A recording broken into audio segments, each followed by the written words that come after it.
See the difference? I don't want people to give me what it's worth. I want them to give me what they would enjoy giving so that I can keep giving it to others. I want them to see that I can give it to them because I have my resources enough that I can give you this service. But it would sure make my life a lot easier in giving it to others to get some money. But please make sure that it's not a payment. Please make sure it's meeting your need for meaning to contribute to somebody else getting this. Now, the problem is this usually takes me a day to get people conscious of this. So like on certain IITs, when the people wanted to really look at money and redo it, we gave everybody their money back and spent a whole day really looking at how to do this. And then I would make a request of them, what I would like to receive for this that would help me to keep giving this to others. But please, before you agree to any amount, make sure it is a gift, that you're doing it to meet your needs to contribute to other people getting this. Get the concept of payment out of your conscience. I don't want any money paid to me, only if you could, it meets your needs. On 3 of the 4 times I've done that in an IIT, I've gotten 40% more money. And one time I got half as much, and I was very happy to get half as much, because that was in a country where when I heard what the people sacrificed to get there, I was very happy to get half as much. What about those sinners and the skeptics who say that's just seen as psychological manipulation?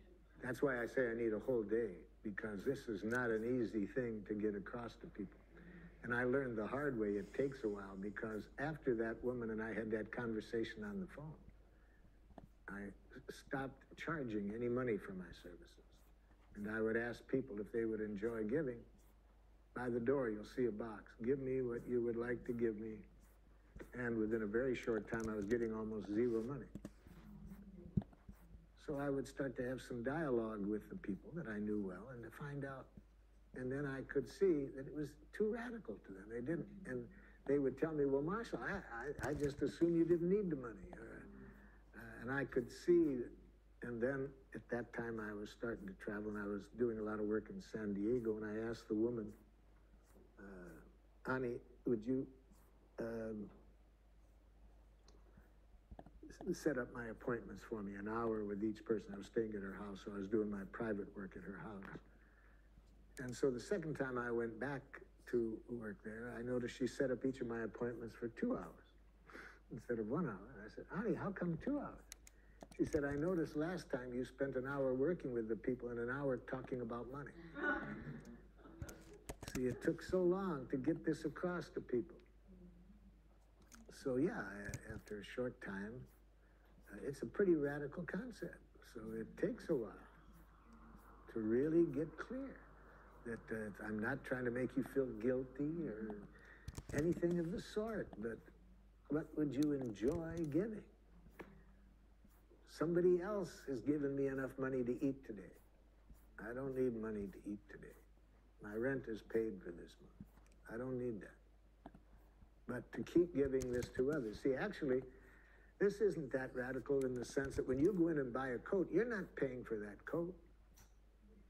Other people had to have fed that person and gotten the coat delivered there. And so you're giving money so that somebody else can have a coat. I also learned how to deal with another touchy issue at that time, which was how not to pay taxes, because I did not want to give money to my government for what it was doing with it at that time.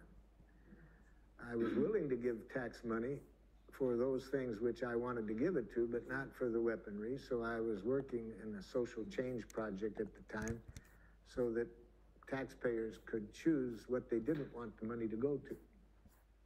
So I would pay my regular taxes, but I would be assured that it wouldn't go to making weapons. But we weren't successful in passing that. So now what do? Do I keep giving money that I see is going to be used to bomb people in villages and so forth in a war I thought we had no right to be in to begin with? I didn't want to go to prison. But then I found a way, It was one of the best things that ever happened to me. I found that the law was such that if you gave away money so that you lived on a poverty income, you didn't have to pay any taxes. So I liked that idea of giving the money to where I wanted it to go to. And then it had a double bonus because it taught me that I could live just as happily on a poverty income as I was living on an affluent income. That was one of the best lessons I ever learned. I don't know that I could have learned that. In fact, it also had a hell of a lot more time to do things I really liked than shop, which had become kind of a habit, you know, to go shopping if you were bored and something. So. Pardon? Shopping without money. How does that work? Well, first of all, you don't shop as much. You get the necessities, and then I found an economic system that worked for me during the rough times. This economic system was with two of my neighbors. After I had to move out of my house into a smaller place, two of my neighbors and I, we had our own economic system. We each promised not to all go broke at the same time. And so really, it really worked well. When any one of us was broke, we could always get money from the other. And we kept laughing at it, that somehow or other, the divine energy of the system, we were never all three broke at the same time.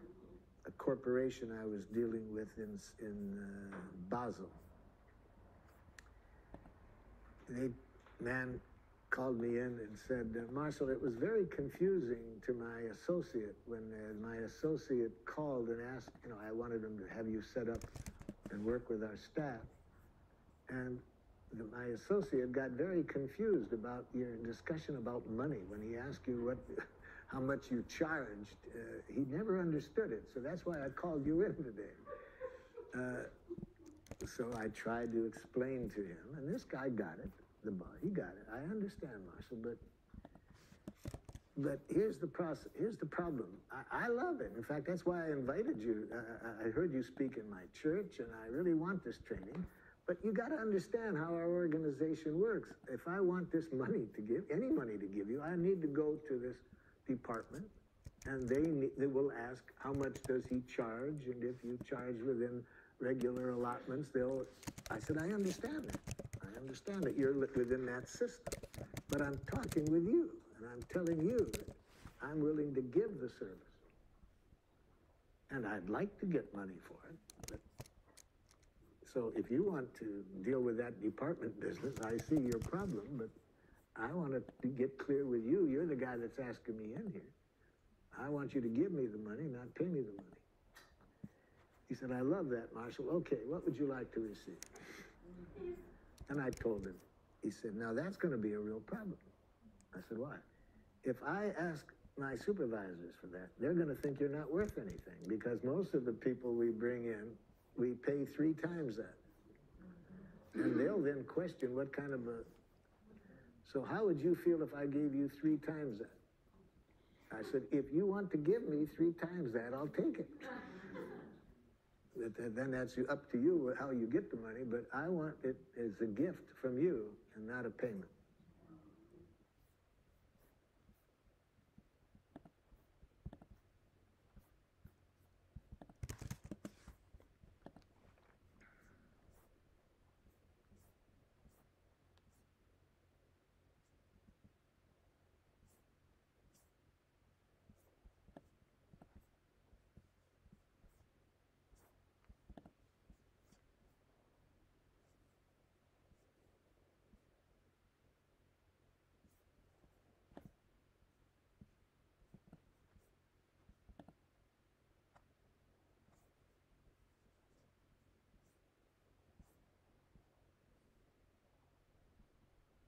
Yeah, I currently live in a home that is not far from the towers, and it's not great.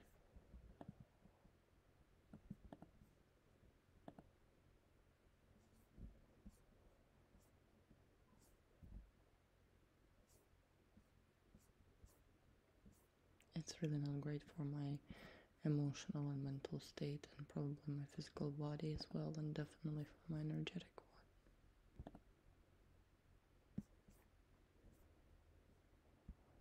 Expired links.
living in 2020 with all of its illness, its despair, and its violence makes us long for a way of communicating with one another that could produce better outcomes for all of us, that could allow all of us to have our needs be understood and to be able to meet our needs while meeting other people's needs as well. In this video, I'm going to talk about a technique for communicating called nonviolent communication. It was developed by an author named Marshall Rosenberg back in the late 60s and early 70s. And it helps us communicate in a way that expresses our feelings, expresses our needs, and respects the needs and feelings of other people.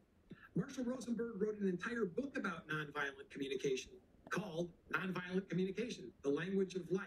It's a great book with many interesting ideas, and I encourage you all to read it yourselves. I'll put a link to it in the description below.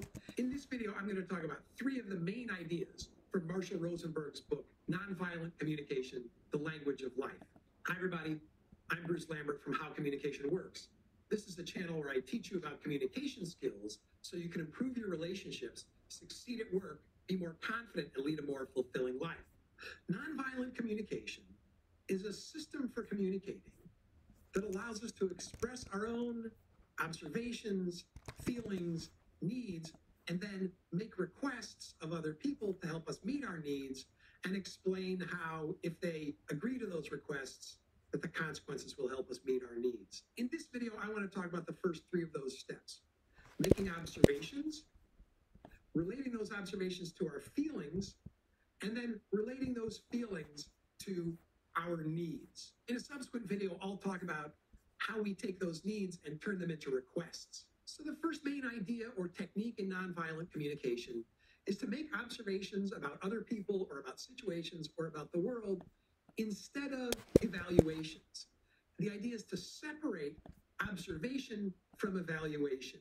So Marshall Rosenberg, the guy who wrote this book about nonviolent communication, thinks the root of many problems in our relationships and in society and in communication is that we leap to moralistic judgments instead of making observations and then talking about our feelings and our needs. So he says the first key is when there's something in a situation that arouses an emotion in us or a need, that we make an observation about that situation, not a moralistic judgment. So Rosenberg gives 7 different examples of the kinds of evaluations or moralistic judgments that we make instead of making simple observations. And I want to go through some of these examples. The first is using verbs that imply evaluation or moral judgment. So something like, Doug always procrastinates. So the idea of procrastination is a moral judgment about Doug. You could simply make an observation. Doug doesn't normally study until the night before the exam. That's a strict observation that doesn't make a moral judgment about Doug's behavior. The second example he gives involves thinking our inferences are immediately correct or sort of leaping to conclusions. And the example he gives here is something like, Mary won't get her work in on time. So this sort of draws a conclusion about Mary before the fact. You might say something like, I don't think Mary's going to get her work in on time, or I'm afraid Mary won't get her work in on time, or Mary said she won't get her work in on time. The third example involves confusing predictions and certainty. The example he gives is, if you don't eat a balanced meal, your health will suffer. That's a kind of prediction that you are acting like you know is true, instead of saying like, if you don't eat a balanced meal, I'm concerned that your health will suffer. The fourth example is generalization. Again, leaping to conclusions. So this is something like, college students don't take care of their property. Instead of saying something like, the college students who live down the street, I haven't seen them shovel the driveway or rake the leaves all year long. It's just an observation instead of an overgeneralization about what all college students do. The fifth example is using words about someone's ability instead of just describing their performance. And the example he gives in the book is, Hank is a terrible soccer player, when you might say something instead like, Hank hasn't scored a goal all season. The sixth example is using judgmental adjectives. So something like, Jim is ugly, instead of saying, Jim's looks don't appeal to me. It might seem similar, but they're just slightly different and probably have different consequences. The seventh is an example that most of us will recognize, and that's overuse of terms like always and never. Saying, you always, you never. It's almost never the case that someone never does something or always does something. We're always exaggerating and making some sort of moral judgment about the person when we use those terms, and there are alternatives. So again, this involves sort of substituting a generalization with the specifics. So saying, you always cancel. You could say, the last 3 times we made plans, you cancel. Or, she's never there when I need her. You could say, there have been several times recently when I needed her help and she was unavailable. Now, you might think that these are subtle distinctions in language, and they are somewhat subtle, but I think you can also see that the evaluative language is going to put people on the defensive. When you make a moralistic judgment about a person, they're going to feel morally judged. And that's going to put them on the defensive, and it's going to be hard.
Revelations of cult abuse always invite incredulity toward cult members. How could they have been so gullible? But the same kind of criticism is leveled even more intensely against those who attend benign healing communities, the kind that cost you a few $1,000s for an ayahuasca trip somewhere exotic, where you come back with a necklace and a new nickname the machine elves gave you. And to be fair, most healing communities are benign. They're temporary vacations where people make friends and return to their normal life afterward. Sure, they get their fair share of crazies, but plenty of perfectly reasonable, intelligent people go on these healing retreats and describe their experiences positively. This raises the question, are all of these high-functioning adults brainwashed? Or is it possible that some things work in these healing communities, that some aspects of them actually make people feel better? What benign healing communities provide is pretty clear. They offer the ability to temporarily return to the now forbidden comforts of the disciplinary society we used to live in. In healing communities, you're often given a name or role within the group. Rather than being a startup, your role is fixed, which means there's no longer pressure to be infinite. You can finally find peace by resting against the walled limits of your existence. Nothing more is expected of you than what you already are. For many, this constraint offers the liberatory chance to simply exist rather than being compelled to perform. Whether accepting a given role in a group or experiencing psychedelic ego death, the purpose of these experiences is to nudge you into making peace with the fact that you can't be whatever you want because you're already someone. In healing communities, you aren't left to your own devices to constantly chase stimuli and novelty. Instead, time is structured through social rituals, group